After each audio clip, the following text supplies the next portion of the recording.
Hello guys, kain tayo ng turon.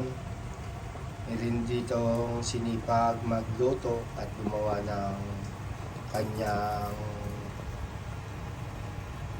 version ng turon. Nilagyan ng langka sa loob. Nilagyan ng kunting asukal sa loob para lalong matamis. So ang totoo niya, matamis na yung saging kasi hinog na siya. O yung mga ano dyan, yung mga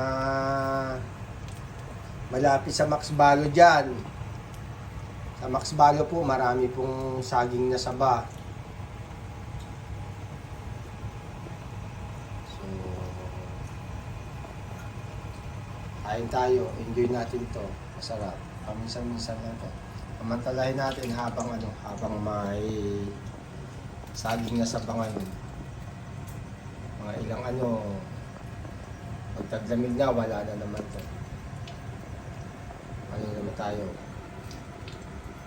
Doon tayo sa normal na saging.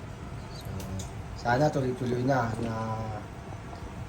magbenta ng saging na sabay yung Max Balo. Para happy ang lahat ng Pinoy sa Japan.